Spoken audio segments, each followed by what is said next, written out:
Alô, alô, alô, alô, alô. Muito bem, tá se ouvindo bem? Tá se ouvindo Fala bem? pertinho aqui, né? É, você fica à vontade de puxar um pouco mais pra cá, mais Caraca, pra tô me lá. sentindo o Peterson agora aqui, Que Sam isso, Harris, hein? tudo Aham. junto. Não, e aí você vai lá, e aí você começa a pegar essa referência lá de fora, de como está Animal. o podcast lá fora. Incrível. Mas acima de tudo, qual é o significado do podcast lá fora no sentido de...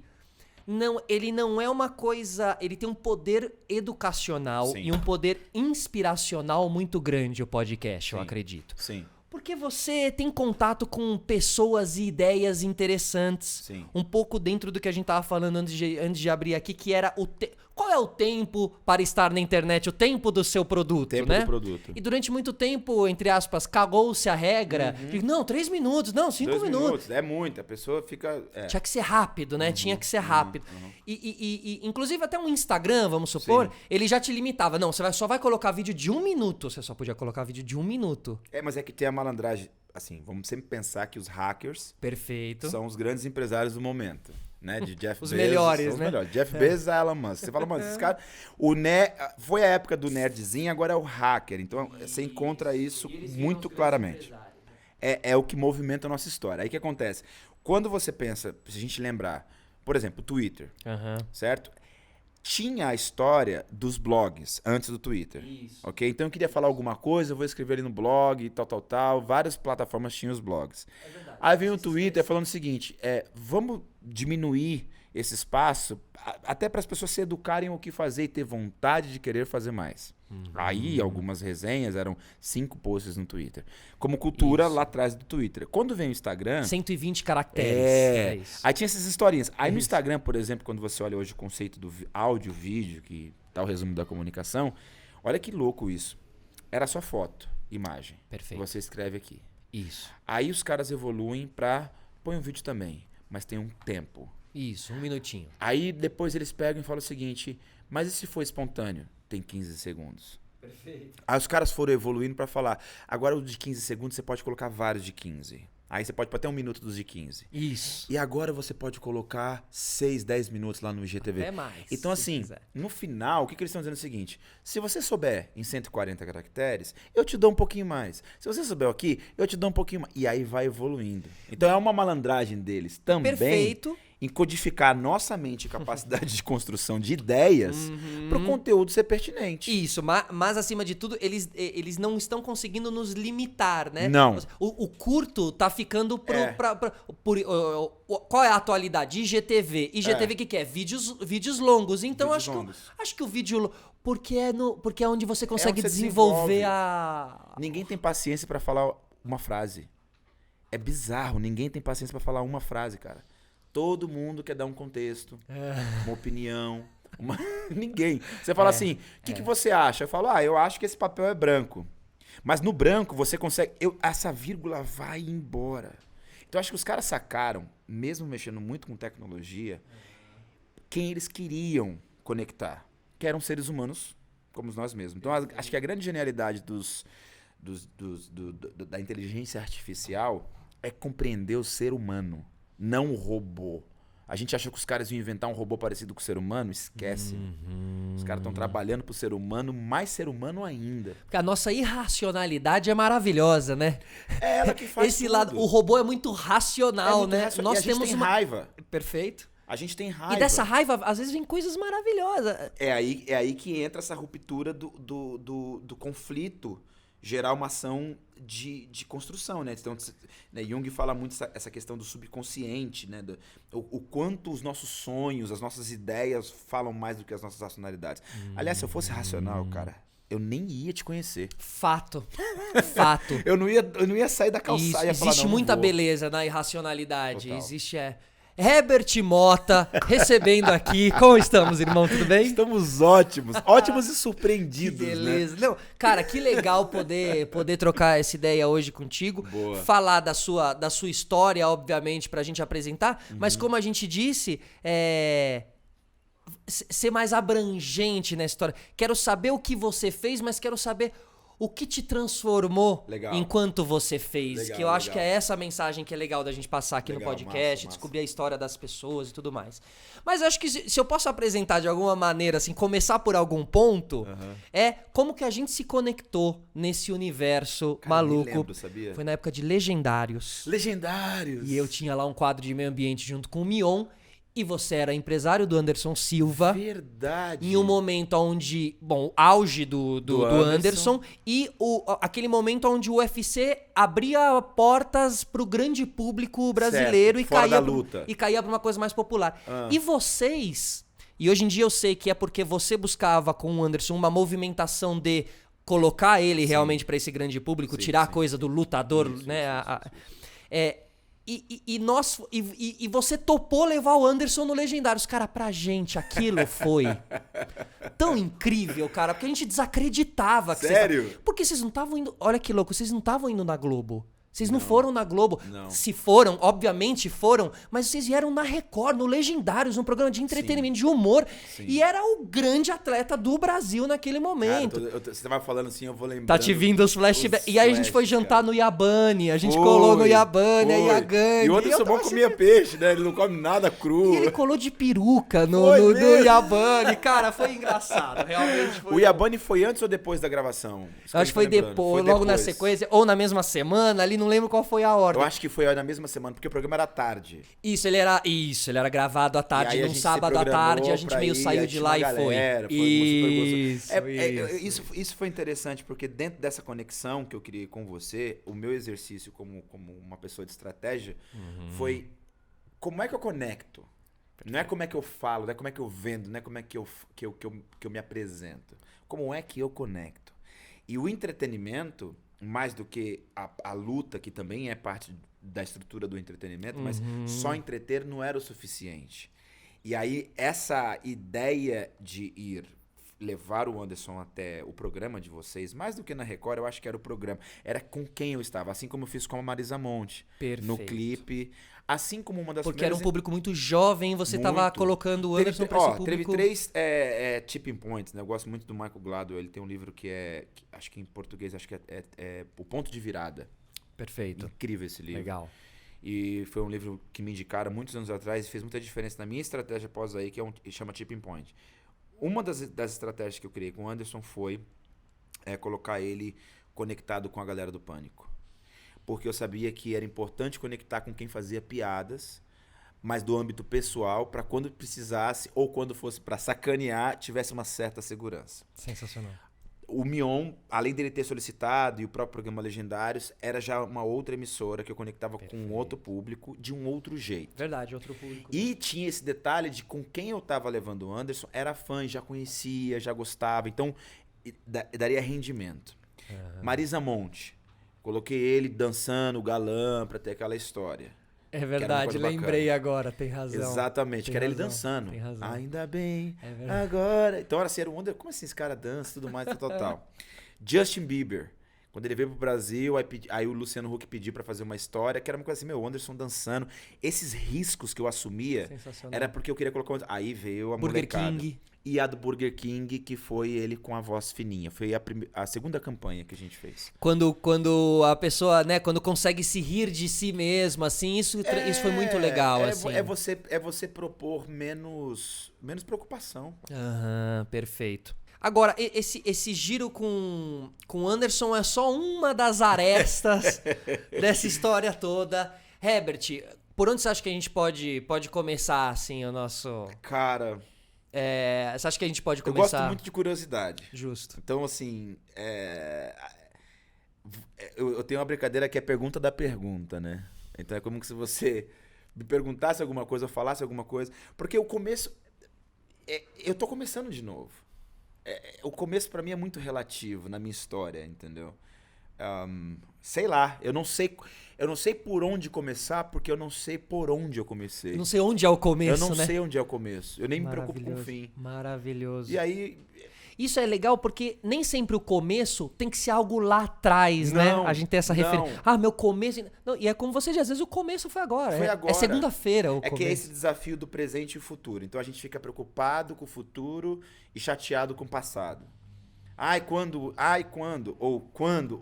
E aí nunca chega, cara. Então talvez o presente pra mim seja... Cada dia, parece piegas, mas é isso mesmo, cara. E é assim que você vai se recolocando. Porque você tem essa... Você é muito você é tridimensional, multidimensional. É música, é o entretenimento, é o artistas esporte, gringos, artistas o Kobe nacionais, Bryant, a Oprah Winfrey, o Obama, né? rico, você tem o essas pobre, histórias perfeitas, o a quebrada. amigo que não é amigo, o sócio que não é sócio, o judeu que não é judeu. E como como que se mantém esse movimento? Como que se reinventa ou se readequa? Eu acho... O tempo inteiro, Óbvio, de novo, a gente vai chegar na questão também de uma coisa muito comum, que é o autoconhecimento. Certo? Então, assim, a primeira coisa que eu fiz foi entender quem eu era. E é louco isso, porque quando eu relato isso na minha história, eu falo assim, eu não tinha dimensão, mas o meu instinto falou mais alto e falou o seguinte, cara, você é esse cara pobre aí. E a minha vontade, como poderia se chamar de sonho ali nos meus, sei lá, 11 anos de idade, era aquilo lá. Eu lembro que reformando a casa onde a gente morava, meu pai e eu e meu irmão ajudávamos meu pai a reformar a casa, era na rota de avião, ali na região do Jabaquara, Jardim Miriam. Então os aviões que decolavam passavam ali. E eu me recordo de ficar olhando aquilo. Eu falava, quando o avião vira, será que essas pessoas viram muito dentro? Assim, é um desenho que você... Foi da década de 80 que você fala... Como é que faz? Porque ele faz assim... As pessoas não caem pra um lado. Não cai. Como é que eu tinha essa realidade pra mim? E aí ele passava... Imagina você carregando cimento, areia, concreto, tijolinho baiano, cara. Isso aqui é um retrato da minha história, porque meu pai, quando na casa que a gente morava, ele mandava a gente limpar esse tijolo. Porque derrubava a parede, não era com cimento, era meio barro, com um pouquinho só de cimento. Naquela época, cimento era muito caro. Perfeito. Então era uma casa quase que de sapê, digamos assim, né? Barro com barro praticamente. Então eu conseguia desmontar a parede para reformar a casa. Que era uma casa pequenininha, então a gente foi reformando. Quase um Tetris, assim. Exato, você desmontava... Exato. E eu gosto do Tetris mais do que o xadrez exatamente por conta disso, por causa do tempo. É que eu sou meio maluco, você vai falando as coisas, eu vou viajando, sou meio doidão. Tamo junto. Hoje vai ser um capítulo e tanto. E aí, meu pai falava, a gente queria derrubar a parede, pau. E meu pai falava assim, não, tem que tirar pra reutilizar o tijolo. Aí vem de novo do recomeço que você falou. E era tijolinho por tijolinho, tirar, limpar e guardar. Aí depois, vamos levantar essa parede aqui. Era aquele tijolo junto com os outros que ele comprava. E esse período, quando olhava pra cima, era avião passando. Cara...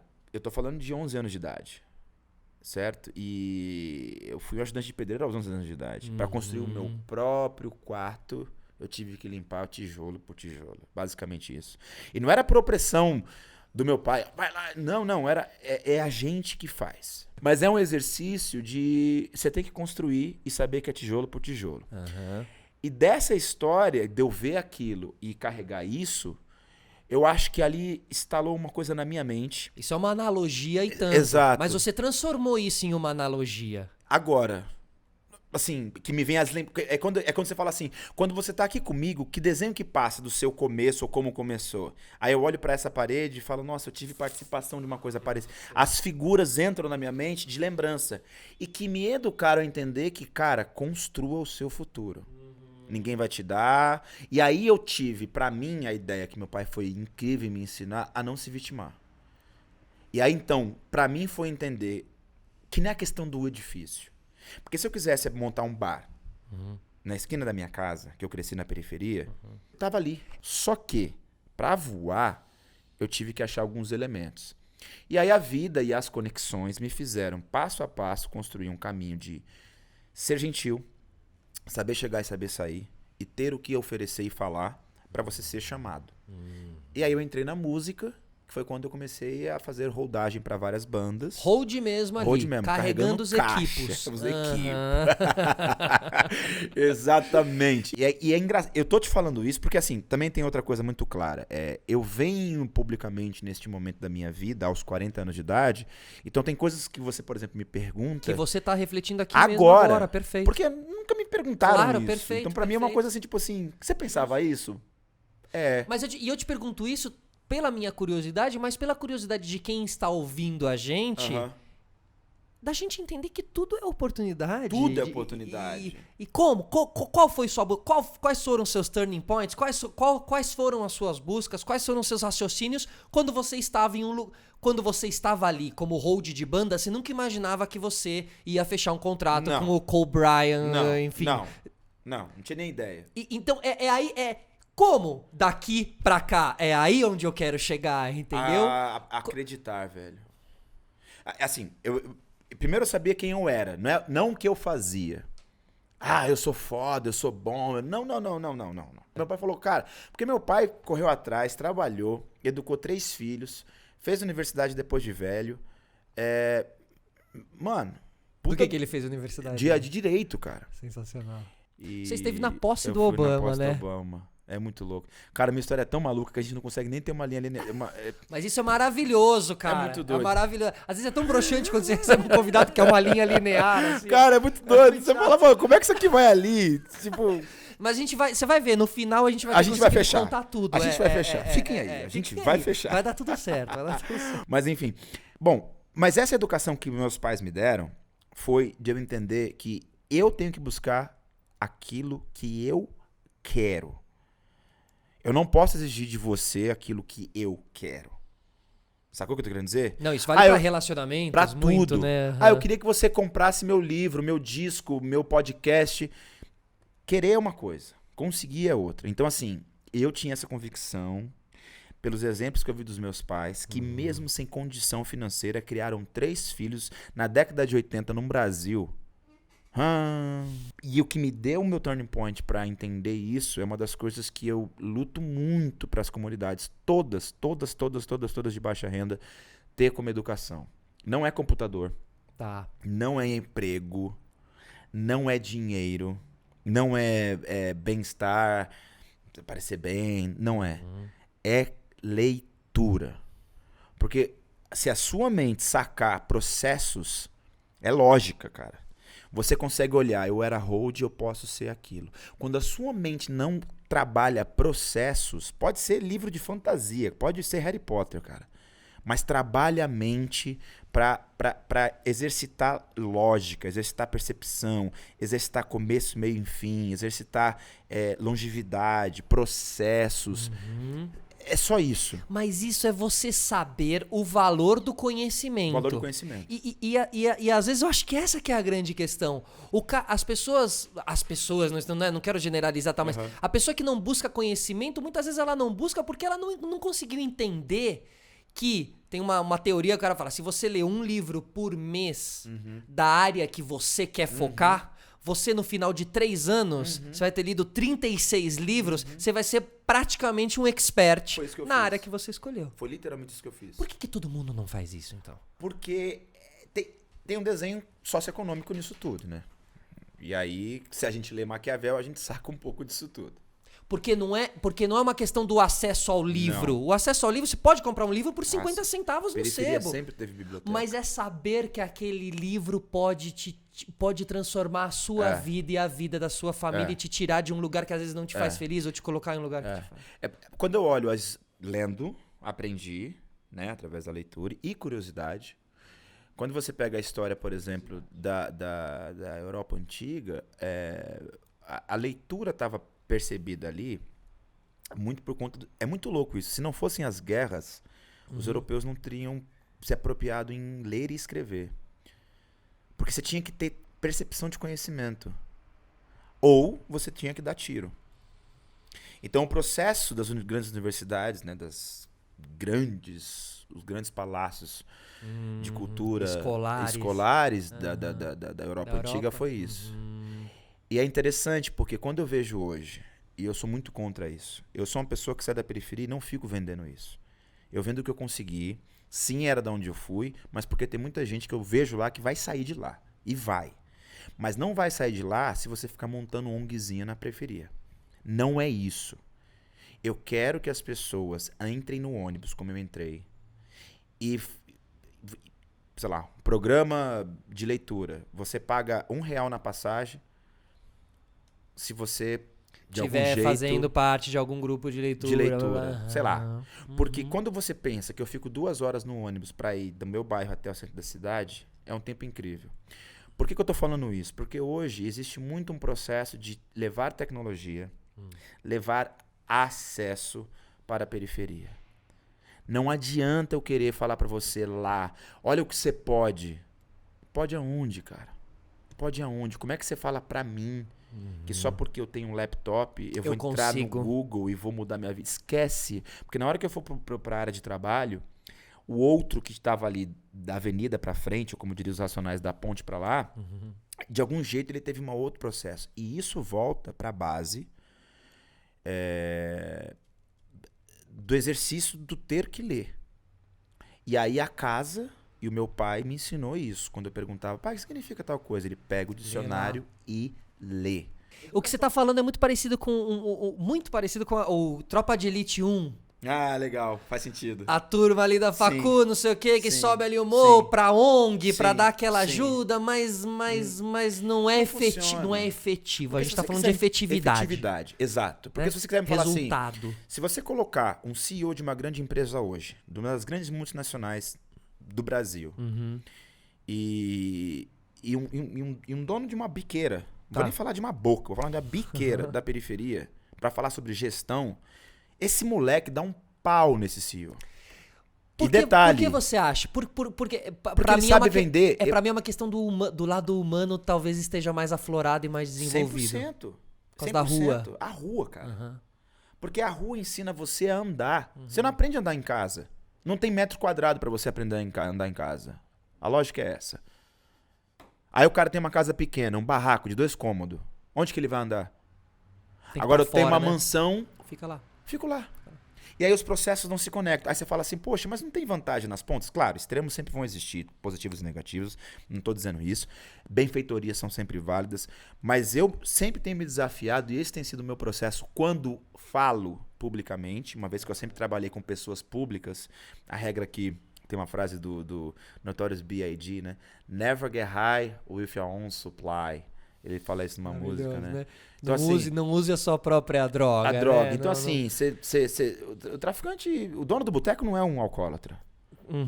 Entendeu o que eu tô querendo dizer?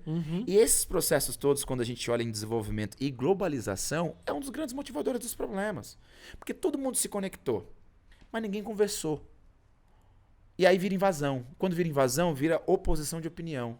Aí vira conflito. É possível se conectar sem estar na rua? Esse movimento, essa movimentação, ela precisa ser física ou ela pode ser... Tem que ser física. Tem que ser física. Porque eu preciso sentir. Porque tem gente no mesmo quarteirão desconectada. Tem gente na mesma cama desconectada. Cara, tem casal na mesma cama. Hoje eu não moro mais na periferia. Uhum. Uma das minhas dores humanas, quando alguém fala, mas como é que você vê tudo isso, tal, eu falo, vamos lá. Se você, quando viaja de avião, olhar São Paulo, que é uma cidade grande, né? Você vê pós-marginais e até alguns lugares dentro das marginais, das pontes para lá, você olha casas e quando você olha de cima para baixo, a cor delas é marrom. Elas não têm acabamento. Em 2020, elas não têm acabamento. Chega no inverno, o frio bate. Mas quando você entra nessas casas, você tem TV mais cara que a minha. Você tem Wi-Fi em casa de 2 cômodos. Todo mundo tem celular. Todo mundo tem computador. Ok? Certo. Então, processo de consumo já existe. E acessibilidade existe. No morro, na favela, na periferia. Não tem calçada na periferia pro cadeirante, mas tem banda larga sobrando. Que coisa, né? Ok?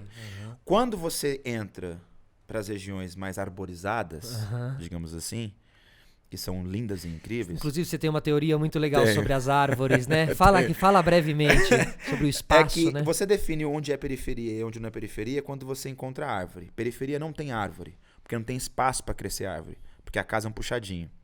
E aí você precisa ter o banheiro, o quarto do vizinho. Eu vou casar? Vou. E onde você vai morar? Aqui no fundo. Se tinha uma árvore e derrubou pra fazer algum cantinho ali. É o famoso pombal. Mora todo mundo junto. Já nos bairros de classe média, onde eu moro hoje, inclusive, você encontra árvore. Porque tem quintal. E aí você tem mais espaço. E aí a árvore cresce. Então, estando de cima, geograficamente Você falando, consegue você consegue perceber. identificar. E aí quando você vê casas com acabamento, ou com piscina, o que quer que seja, você não vê pessoas. É muito louco isso, cara. Então, acho que é esse o conflito que tem que se romper. E, na minha opinião, só rompe quando você sai daqui, seja você faxineiro, ou dono de startup, ou de empresa, ou trabalhando numa empresa de office boy, e você vem andando. Então, o resumo da ópera, na minha vida, aquilo que eu não sei, eu tenho que saber. Perfeito. Ponto. Agora, o que você faz do seu tempo? Né? Você fica assistindo Game of Thrones, Perfeito. fica dando like, Pornografia fica na pornografia na internet. internet. Mas é que é difícil pra mim. Meu pai uma vez falou assim pra mim, eu falo muito do meu pai porque ele me educou muito sem querer. Ele falou, uma vez eu comprei um carro, ele falou assim, você já viu esse cabo na garagem? Na hora que ele me falou isso, ele tava falando por uma questão de espaço físico. Uhum. Porque ele tinha um carro dele, meu irmão tinha um carro dele, eu comprei um Santanão velho, parecia um galachão gigante. E o pai veio com a razão, com Veio a com a chuva razão. de razão. Só quando ele comentou isso, serviu pra vida. Que é... Cabe na será garagem? se eu preciso desse iPhone 10? Mas... Tem que caber na garagem. Tem que caber na garagem. E aí o porquê é como é que você transita isso ao decorrer da sua história. Você falou dessa coisa do cabe na garagem, né? Que é uma frase que você pode levar para vários outros âmbitos. Assim, tem uma frase que é a típica de elevador, que é antes de entrar, verifique se o mesmo encontra-se parado no local. Essa eu também levo pra vida. Antes de entrar em qualquer situação, verifique se o mesmo encontra-se parado no local, sabe? Você não vai cair no poço, entendeu? Com 27 anos de idade, eu perdi um contrato de $2 milhões, cara. Imagina, na área do entretenimento. Não era assim, montei uma padaria. Não. Na minha área, tudo bonitinho, fiz tudo certinho, mas porque eu não olhei se o elevador estava No local, eu fechei contratos, confiei. Uhum. Claro, o quê? Pô, comecei a chamar muita gente de mano, que não era mano. Comecei a abreviar o nome, como se eu te chamasse de Lipe. Perfeito. E aí, Lipe? Mas te conheci ontem. Às vezes isso parece uma bobagem, mas não isso é, né? conta muito. Porque no bate-papo de empolgação, você fala, achei minha chance. Total. Vamos junto. Total. Vamos nessa. E aí eu vi uma vez o cara assim, cara, 0% de zero é zero. Para com esse papo de querer ser sócio de quem não tem dinheiro. Não fica com muita intimidade antes da hora. Não se convença no novo amigo. Esse negócio de novo amigo não existe. Tem uma característica de brasilidade nisso aí? Tem. Cara, sabe o que acontece? Um amigo meu que era executivo da Nike aqui no Brasil, ele é sul-africano. Não, na verdade ele é inglês, mas ficava na Nike na época da Copa, ele veio pra cá. O Kemi, um irmão assim. E eu conversando com ele, ele falando assim... Sabe o que eu acho mais estranho? Quando eu mando um e-mail pro funcionário meu brasileiro, que ele tava como head aqui na época da Copa, eu escrevo assim, que horas que vai ser o compromisso e quem que vai estar lá? A pessoa, em vez de me responder, vai ser tal hora e vai estar esse, ela escreve. Então, quando começa com então, é uma dissertação vai puxar gigante. papo. Cara, você acha que o brasileiro se preocupa muito com... Não o brasileiro, mas o grande segredo é você se preocupar mesmo com você. Um sentimento individualista, mas na parte boa da coisa, não, né? Eu costumo dizer que você só cresce se você for egoísta. Justo. Mas do lado que as pessoas não interpretam, né? Porque o egoísmo que é bom. a pessoa entenda o que isso quer dizer. Egocentrismo é o problema. Mas o egoísmo é bom. Muito verdade, muito interessante. Então quando você fala... uma linha tênue, muito mas tênue. que faz toda a diferença. Porque eu tô pensando em mim. O que eu faço com o que eu tô pensando em mim, a extensão daquilo que eu sou, é o que eu falo que 1 mais 1 é 3. Uhum. Esse nosso bate-papo, 1 mais 1, tem que gerar um terceiro elemento de mensagem. Não é só quem fala melhor. Os dois têm ego. Sim. Egoísmo e egocentrismo. Só que o egocentrismo é o seu ego como centro de tudo.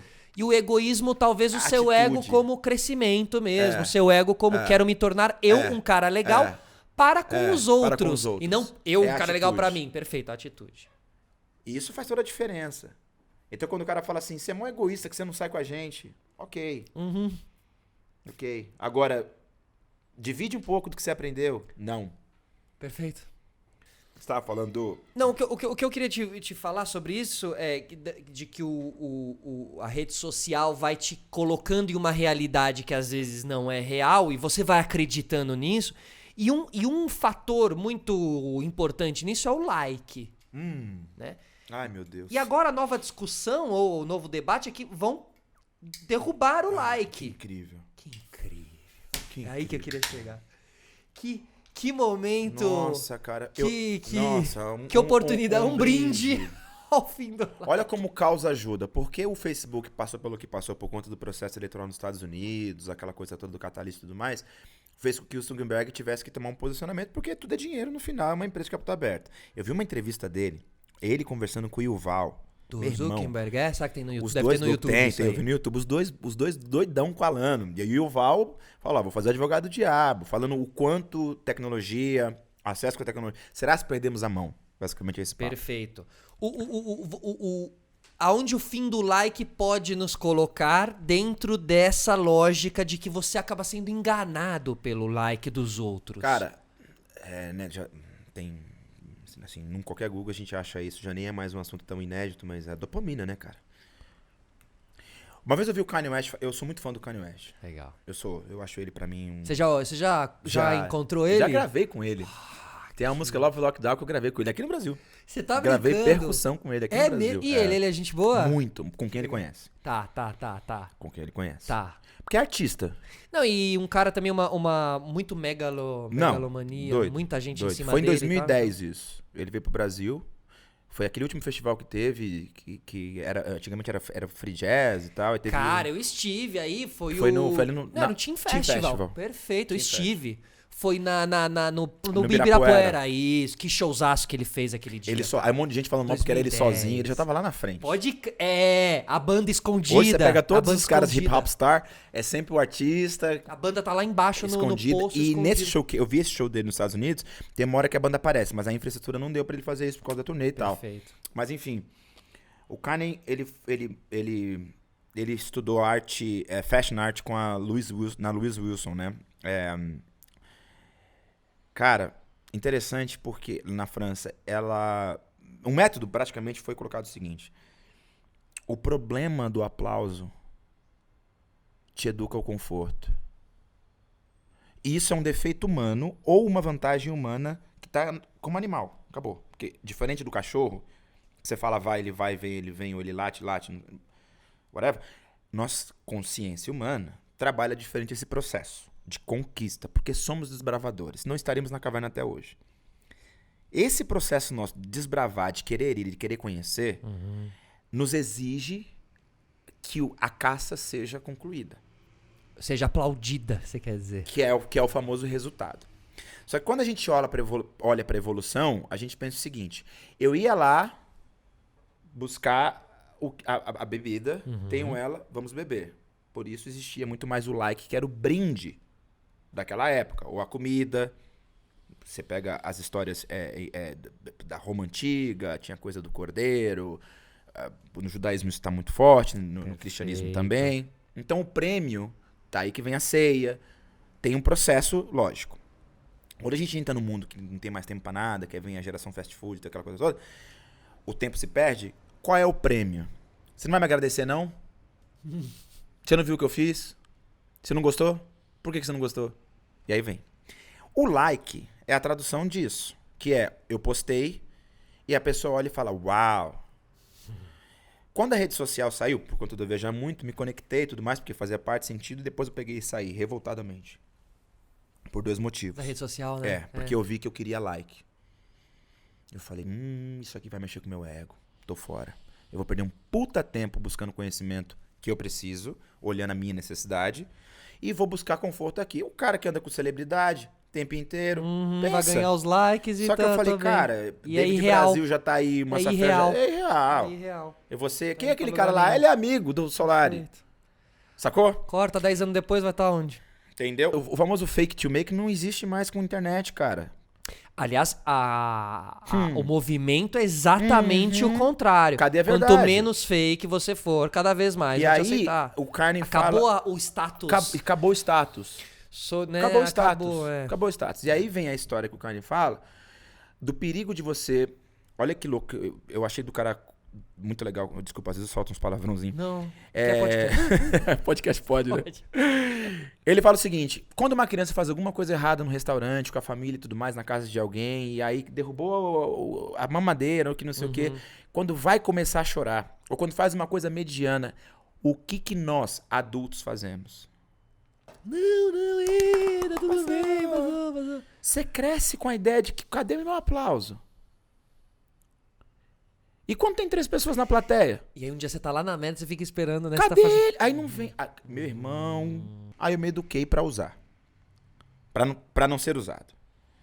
E aí, quando a gente pega esse processo de construção de valor, você faz sucesso na internet sem ter um porquê, a conta é cara. Sabe por quê? Porque chega uma hora que você esnuca.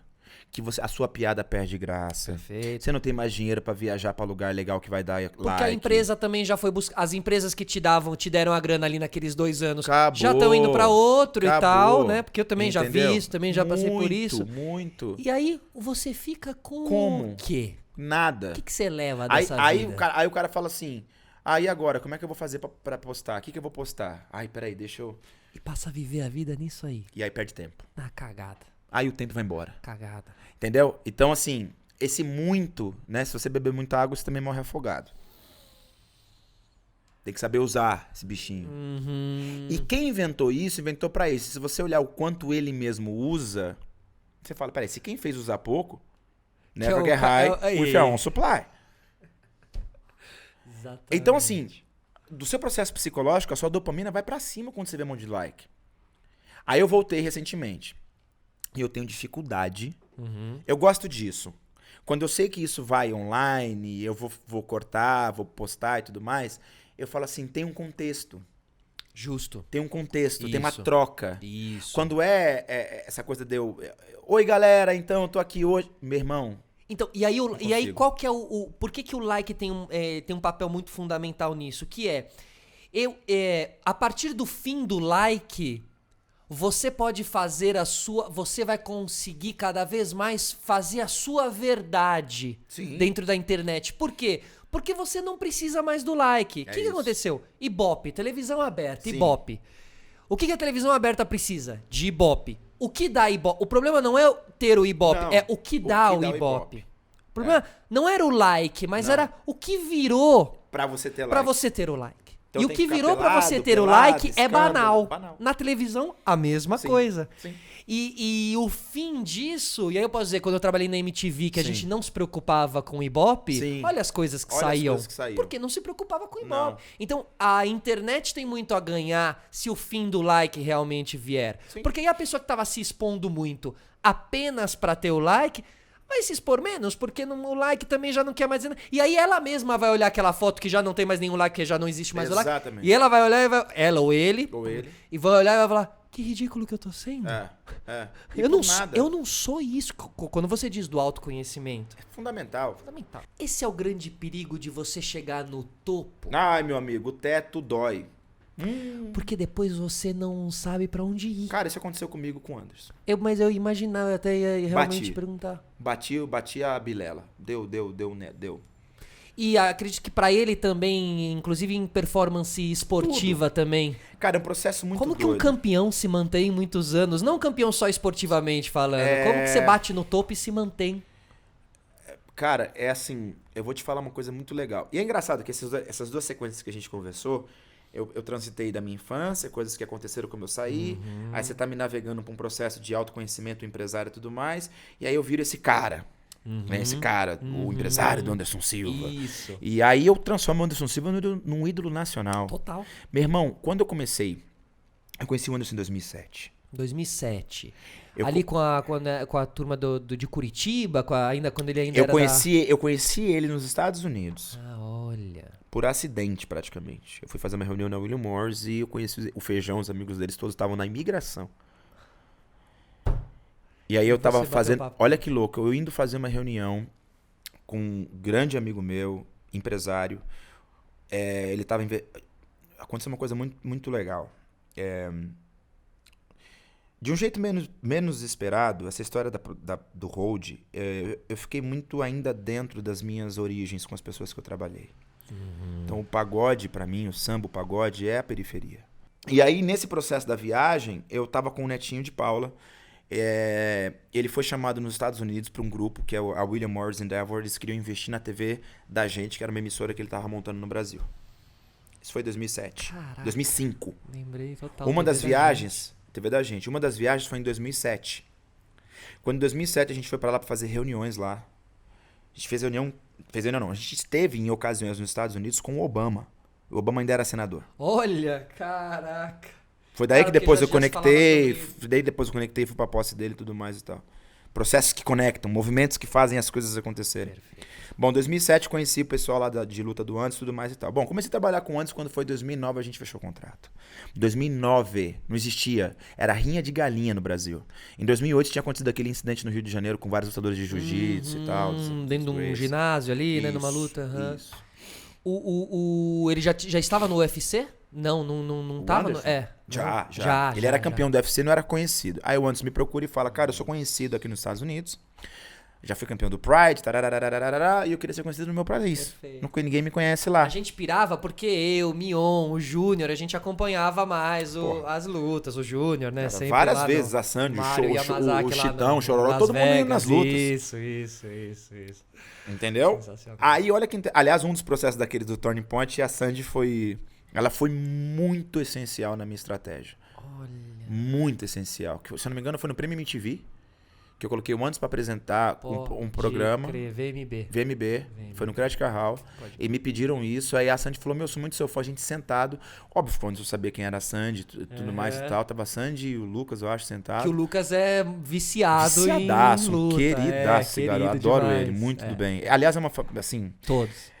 vou abrir um parênteses, a minha mãe foi babá deles, em Miami, década de 80. Uau! Mas isso deixa eu falar porque Caraca, é gigante. que louco. Eu tenho uma foto na minha casa, minha mãe com a Sandy Júnior, assim, bebezinho. E a filha do Chitão. Maravilhoso. aham. Enfim. Que sensacional. Nossa, passa filmaço É, na minha né? cabeça. Muito. Bom, mas aí eu tô nessa geração, nessa época, aonde eu começo uma estratégia do zero. Uhum. Porque eu fui numa luta dele que ele me chamou na Filadélfia, contra o Forrest Griffin. Eu tava do lado do Roy Jones Jr. e do Gerard Butler. E eu não sabia nem quem era quem. Tava ali. Acho que também esse desprendimento meu. Com certeza é Pra fazer a coisa ativo acontecer. É um nessas ativo. horas, Porque aí você aham. tá do lado do cara e você Você fala... tá na "Qual é seu nome?" naturalidade e o cara gosta disso. Aí ele quer conversar com você. Claro. Aí a coisa desenvolve. Claro. Tanto que no final da minha relação com o Anderson, o Roy Jones Jr. me ligou depois da perna quebrada e falou, eu quero fazer uma luta com ele de boxe. Ele falou o valor milionário. Eu quero, que é o sonho dele, ele é muito meu amigo, gosto do Anderson. Ele vai se recuperar, quando ele se recuperar, deixa esse recado pra ele no hospital, lá em Las Vegas. O Anderson internado lá por conta da cirurgia. Você tava junto ali Ai, meu naquela... irmão, nem me fala. O Chororó me falou, o Anderson quebrou a perna. Puta. Eu falei, oi? Nossa, a imagem foi muito forte, né? Ai, nem me fala. Caraca. Bom, e aí nesse processo todo, eu virei A gente esse tava cara. falando sobre bater no topo. Isso, porque e aí manter, né? aí eu construí uma relação de fazer. Uhum. Então já tinha me feito, já tinha me conectado, já tinha viajado de avião. Aí agora eu sou responsável por um projeto embrionário e eu vejo ele virar um ídolo nacional 3 anos depois. Quando eu fechei o contrato com a Nine, meu irmão, você não tá Pode entendendo, crer, cara. a Nine, né? Ronaldo, né? Ronaldo. Pode crer, ele Ele ia Corinthians. montar a Nine, Uma história com tudo Corinthians, isso. pode crer, Cara, eu fui pra cima, sentei com o Sérgio Amado, com o Musa, com os caras e falei, ó, eu sei que vocês querem futebol, não sei o que, é a coisa da Copa, mas eu tenho um produto aqui, mas eu acho que não faz muito sentido. Eu toco, só me dá Super estrutura. fez, e super fez. E aí eu me coloquei naquilo. Deu muito certo, agradeço muito. Buais, Ronaldo, Pode crer. Musa, Sérgio Amado, Fernando Leite, foram os caras assim que, o Fabinho Amado, que é o filho do Sérgio Amado, que foi quem me conectou com o pai dele, porque eu dei uma entrevista do Anderson pra Buzz TV. Quando você fala assim, bom, o cara foi na Record. O Anderson também deu entrevista nas televisões de ônibus, Gente, que era a empresa desse cara que é filho do Sérgio Amado, que era sócio do Ronaldo e foi fazendo as conexões todas. Quando eu vi os processos, eu... pi. A Mas eu- conexão nem sempre é direta, Não. nem sempre é aquela... Eu só vou lá se eu tiver mesmo... Não, às vezes não é lá, não é naquele dia. Uhum. Mas aquela sua ida lá, ela é fundamental pro processo Gera lá na acontecer. frente. E aí eu conheci tudo isso. Quando eu falo bater no teto, é que existia pra gente uma coisa assim, cara, um dia vai perder. O Leifert escreveu uma coisa muito bonita, cara, quando o Anderson perdeu a luta. Foi muito bonito o que ele escreveu. Eu não me esqueço disso, acho que foi na Veja, se não me engano, ou na Placar. Thiago Leifert. E tinha muita gente batendo no Anderson, cara. Aquilo machucou a gente tanto. E o Anderson é um cara muito humano. Muito humano, muito, muito. Ele se prejudica pelo lado humano dele. Que acaba... E vem nessa história da base que a gente tava falando. E é difícil. Quando a gente saiu de lá, pulou e chegou...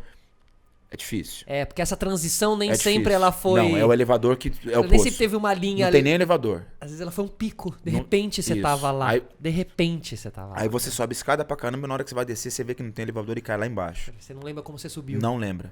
É muito louco. E aí, eu bati no teto porque foi muito intenso esse processo todo. Quantos anos foram? Foram 4 anos e meio.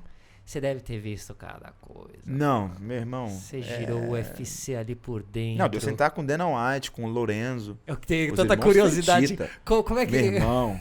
Os caras devem ser muito casca Meu grossa, irmão, você fala mano. assim, Corleones? O quê? Meu irmão, passa o desenho na cabeça, que você fala, uau! Você tá aqui mesmo, garotinho? Da com o PC pra cá? Com Dana É White. isso mesmo, na sede do UFC em Las Vegas? É isso mesmo que você tá vivendo? Você tá sentado com o Jay-Z fazendo reunião em 2013, cara. Imagina você olhar pro Jay-Z e ele pergunta assim, então, qual é o próximo passo? Uma reunião. E aí, eu aqui, ó. E ele é um cara muito, muito foda ali nos negócios, porque ele é Mano. papum, né? Pá, pá, pá, pá, pá, pá. Cara, é um outro podcast de falar Inspiracional. Só celebridades business. Celebridades business. Que é um ótimo tema. Eu te trago 10 celebridades Demais. business Fala como eles lidam, como de eles Ronaldo a Jay-Z. Legal. E você fala assim, me conta o que é aspiracional do movimento que essas 10 celebridades fizeram. Bom, e aí o teto quando você é muito assediado, imagina o seu telefone. Imagina o Anderson perde a luta, o Mion me liga. Você fala, o Mion tá me ligando. Imagina, você fala, cara, a Xuxa, É muito Justin difícil, Bieber, Kobe Bryant, velho. Mano, você fala, caraca, é isso mesmo que tá acontecendo? LeBron James, você fala, oi? Oi?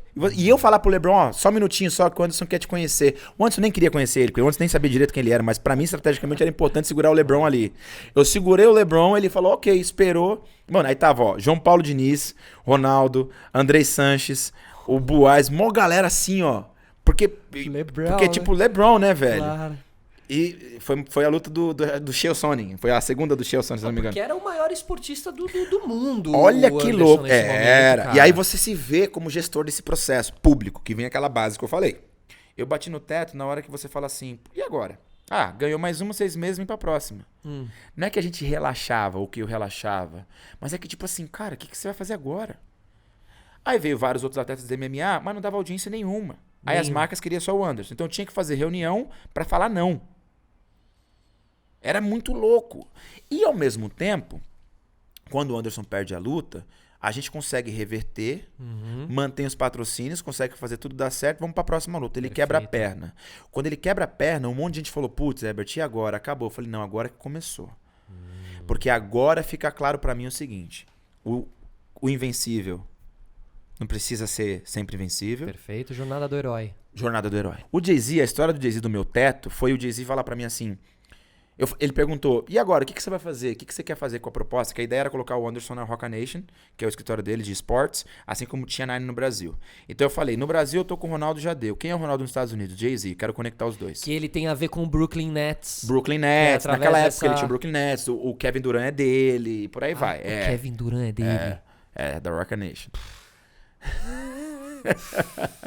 São dois monstros. São Imagina dois monstros. esses dois Ele juntos. montou um escritório de gestão, como fosse a Nine aqui no Brasil na época. E ele hoje não assiste tem muito, mais. ele assiste tudo, né? De futebol, de basquete, ele curte Conecta, pra caralho, ele né? pegou o processo cultural dele, conexão, tô nessa ele fez o que o Ronaldo fez e continua fazendo. Que eu tiro o chapéu absurdamente. Foi um dos meus professores de mestrado de negócio foi o Ronaldo, no entretenimento. Eu vi de perto coisas que ele fez que eu falei, uou, coisas que ele falou. Legal. E com o Jay-Z foi o quê? Meu teto. Eu tô lá sentado com um cara que eu escuto rap da infância, tô onde todo mundo queria estar, fazendo uma reunião onde eu tento vender o Anderson e o cara tá tentando me comprar. E você fala, mano, não tô entendendo. O cara me comprar, eu quero vender ele, como é que a gente faz? E por dentro eu borbulhando. Claro. Aí ele pergunta, e aí, o que a gente vai fazer? como é que os nossos próximos passos? Eu falei, olha, o próximo passo é vocês mandarem uma proposta, eu vou levar pro Anderson. Eu gosto de trabalhar com ele, é onde eu avalio junto com ele, porque é uma decisão importante. E quando eu tava falando isso, eu falei olhando pro empresário dele, o Juan Pérez. E aí eu viro pro lado e falo assim, porque eu não posso tomar uma decisão porque você é o Jay-Z, né? Vocês concordam comigo? Aí ele vira e fala, that's right. Você tá certo. Eu falei, é um business, eu preciso... Cara, quando eu falei aquilo, foi no instinto. Quando eu virei e continuei aqui, eu falei assim, filho da puta, vai embora, o que você tá falando? Você tinha que abraçar o cara, não sei o quê. Resumo da ópera. Foi uns 33 minutos de reunião antes dele chegar. Já tínhamos falado de todos os assuntos. Ele chegou, a gente ficou mais 45 minutos. Para o americano ficar mais do que 20 minutos numa reunião, né? Virou resenha. A gente trocando uma ideia. Aí ele me pergunta assim, você acha que eu faria show no Brasil, esgotaria uma arena? Isso foi 2013. Eu falei, não, a sua esposa já foi, pode de novo, que ela lota, mas você sozinho, um estádio, não, né? Você não lota. Ele, ok, Brasil, bom né? saber. Foi papo de nível. Bom, Jay-Z vira pra mim e fala assim, eu não preciso fazer nada. Você já fez tudo. Você já fez, olha o seu trabalho, cara. E se você fez isso sozinho, eu só quero estar junto. Porque quando eu decido me afastar da gestão do Anderson, que foi 2014 que eu falei, tô 2014, fora, tá. Pós-Copa, falei, acabou. Pós-Copa no Brasil. Nosso ciclo encerrou, segue tua vida, boa sorte pra você. Tudo bem? Como foi esse Foi tudo bem? entre Não vocês? foi tudo bem, Tá. mas foi bom. Tá. Porque, sabe aquela história do irmão que você não aceita com quem ele vai casar, mas você entende que ele quer e precisa fazer o que ele quer. Justo. E você precisa respeitar isso por amor a ele. E por mais difícil que isso que seja. eu só falo assim, eu não vou ser padrinho, mas eu aprovo o seu casamento, porque você sabe que é o que ele quer fazer. E a cabeça dele, com tudo que ele já viveu e passou na vida dele, a última coisa que eu gostaria que ele pensasse foi, alguém não deixou fazer o que eu queria fazer. Claro. Então essa liberdade que ele tinha, Legal. era justo ele falar pra mim, cara, eu quero desse jeito. Mas eu fiz tudo até aqui, deu certo. Não, mas eu não quero mais assim. E aí tem o fulano de tal querendo fazer do jeito que eu quero. Não é o meu jeito. Ah, então não vai dar. Pô, então tô fora. Então foi uma decisão difícil. Perfeito. Porque ele ia lutar meses depois. Era muito importante eu estar ali e tal, mas acabou. Ah, e aí? E aí que a gente não se falou nunca mais. Nunca mais. Nunca mais. Que coisa. E aí eu que a gente achava não que vocês falou eram nunca mais. parentes. Eu achava que vocês eram Todo mundo primos, achava que a gente era irmãos. primo, É. irmão. Ficou Eu muito achava. conectado. E vocês Muito, tinham realmente uma muito. empatia. E aí eu tive que seguir minha história. Aham. Bati no teto, olhei pra baixo e falei, bom, primeira parte da minha vida eu não sabia se o elevador tava lá no andar. No local. Mas eu bati no teto. Já entendi. O que você faz agora? Precisa descer. Putz, vai ter que descer. Não vou descer. Vai. E você vai ter que descer. Como que eu desço? Mas, cara, você vai descer de elevador. Vai ser de escada. Fica tranquilo. Pega o elevador, coloca lá uns andarzinhos pra baixo. Aí eu sumi. Jornal me ligando, porque aí depois o Anderson teve um problema com o doping e tudo mais. Mano, veja, fantástico. Eu não quis dar entrevista pra aí você ninguém. já não tava mais presente. E achavam que eu tava. E aí começaram a falar assim, fala pra gente, conta pra gente. Teve um jornalista que falou assim, se você der entrevista, eu te coloco lá em cima. Veículo gigante. Eu falei, não. E eu poderia achar aquele momento pra Claro. virar o cara. Claro. Que tecnicamente eu era viúva. Porque essa reconstrução, ela é difícil. Mas a gente tá falando aqui do topo, a gente tá falando exatamente. Bateu no topo, aí como muito... E eu também já passei por isso, estando Normal. dentro da TV e saindo da TV e depois me reinventando e tal. Como você lidar com essa descida. Porque ela é normal mesmo. Normal. Cara, como diria Mano Brown, né? Da lama, nego drama. Não tem problema, cara. Mano Brown é seu parceiro, Meu irmãozaço. E é engraçado Deve pra ser mim uma troca de também, ideia quando eu muito tenho um louca. Jay-Z e um Mano Brown, você fala assim, eu ouvi esses caras, eu usei esses caras pra eu chegar onde eu cheguei. E olha um aqui e outro lá, como eu consigo hoje transitar. Cara, isso pra mim é de uma alegria. Que pra mim a única importância de eu expor isso... Por exemplo, eu tava com o Jay-Z, não fiquei batendo foto com o Jay-Z. Perfeito. Quando eu tô com o Mano Brown, eu não fico batendo foto com o Mano Brown. Perfeito. Entendeu? A gente tem uma relação há mais de 20 anos. Mas esse processo de relação que eu tenho com os Racionais, e muito com o Mano Brown, que é um brother já meu, é um processo de Capão Redondo, de Coab e Adventista. Ele era muito amigo do Netinho na época do Parque P, que eles eram brother no Parque P, no Campo Limpo. Caraca. É muita história, velho. Mano do E céu. aí, nesse processo todo, eu sempre fui esse cara que caminhei. Que a gente chega aqui, ó. Chega aí. Que é, ou seja, entre todos esses processos que você diz, que você passou, todos eles tiveram uma coisa muito clara, o movimento entre eles. Eu tô aqui, pra quem não... O programa é um podcast, então muita gente tá só ouvindo, mas eu tô aqui com o livro Movimento Logo Existo, que é o novo livro do Herbert Motta, que conta realmente essa sua jornada, mas que também fala sobre... Eu quero que você fale o Movimento Logo Existo, que ele tem É mais ou menos o seguinte, quando eu decidi escrever esse livro, eu tinha vontade. E eu comecei a dar umas palestras há uns 4 anos atrás, e um garoto numa ONG falou, você pensa, de 7 anos, muito legal essa história, por que você não escreve um livro? Você já pensou nisso? Eu falei, já. E aí aquilo foi assim, puta, é hora. E aí comecei a pensar no que e como escrever isso. E eu queria que fosse um livro baseado na minha história, mas que transformasse num livro de negócios. Tá. Onde as pessoas pudessem absorver Perfeito. oportunidades e não saber de como eu sou e o que Inspiracional. eu sou. Pronto. Então é um livro que quem lê fala assim, essa página é minha. Sacou? E aí eu comecei a desenhar o que eu queria escrever. Não consegui. Travei, cara. É mesmo? Cara, eu viajando muito, eu digitando, aí eu lia. Como organizar essa vida sério toda? de aceitar o que eu mesmo falo de mim mesmo. E trava, não consegui. Bom, aí eu decidi contratar. Deve ser difícil mesmo. Muito Nunca difícil. tentei começar um processo desse, muito assim, difícil. de me autorretratar, né? difícil. Digamos assim. É muito difícil. É muito difícil. E aí eu contratei uma ghostwriter, a Joyce, pra me ajudar. E a gente teve várias sessões. E foi bom, porque eu não peguei uma pessoa descolada, não, eu peguei uma mulher vivida, escritora, de família, que pra ela foi um desafio perceber um cara novo, com uma história incrível, ao ponto da metade do livro ela falou assim, cara, a sua história é bizarra. Porque quando eu contactei, ela pensou como alguém que quer escrever um livro, ainda mais em épocas de alta afirmação. E aí, eu fui desenvolvendo, fui escrevendo, fui fazendo o caminho junto com ela. Chegamos no primeiro draft, eu olhei, li o livro, e falei, agora eu quero montar o livro. Então eu desenhei 6 capítulos, que são etapas da minha vida, as adversidades dessas etapas, como eu fiz com ela, e nessa construção toda, eu fui desenvolvendo quem eu queria ser a partir do livro. Quando eu montei o livro, eu não quis ler mais. Aí a gente fez revisões, onde eu falava algumas coisas e não quis mais ler. E aí eu falei para ela entrevistar algumas pessoas. E eu desenhei 10 pessoas, das quais amigos da periferia, que fizeram parte dessa trajetória, a empresários internacionais, tudo mais e tal. Então, o Mano Brown fala aqui. Nos prefácios, né? No Daniel prefácio, Zuckerman, o Daniel, a Carol Fiorentino, Carol que é muito minha Fiorentino. amiga, o Sérgio Amaro fala aqui dentro. O prefácio do livro é com o seu Jorge. Sensacional. É muito legal. E aí, esse processo... Que também é seu amigo também, Brothersaço. né? Foi essa construção dos irmãos. Eu falei, você liga pra eles, conversa com eles. E aí e eu não quero ler. Eu fui ler o meu livro depois de 2 anos quase, que é praticamente agora, quando eu fechei a editora. E no que eu fechei a editora, que inclusive o dono da editora e também autor, o Paulo da Matrix, ele começou a ler o livro e falou, eu vou lançar seu livro. Eu falei, você gostou? Ele falou assim, eu li só 19 páginas. Aí eu fiquei muito satisfeito. Demais. Primeiro porque eu coloquei verdade. Segundo que eu não fiz flu-flu. E esse livro de se movimentar, é isso que a gente está conversando. Então eu só existo para estar aqui hoje porque eu peguei um monte de página branca da minha história e falei, eu vou preencher. E esse preenchimento que foi me dando todo esse processo.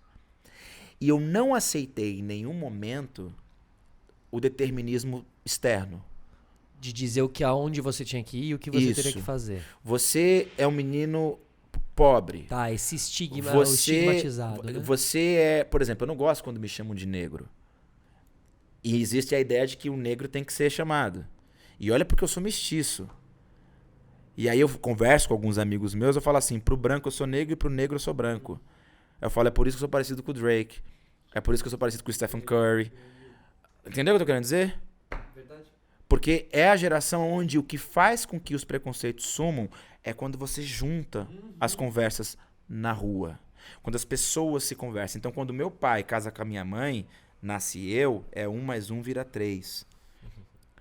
Por isso 1 + 1... É 3. essa miscigenação das ideias, quando eu entendo que a sua história é diferente da minha, mas elas causam um valor maior quando nós nos colocamos para perceber algo que a gente possa construir. Quando o funcionário entende que o patrão, embora ganhe mais dinheiro, corre mais risco. Você tá entendendo? Empatia. Você tem que conectar os lados. Não adianta eu achar o meu e o seu.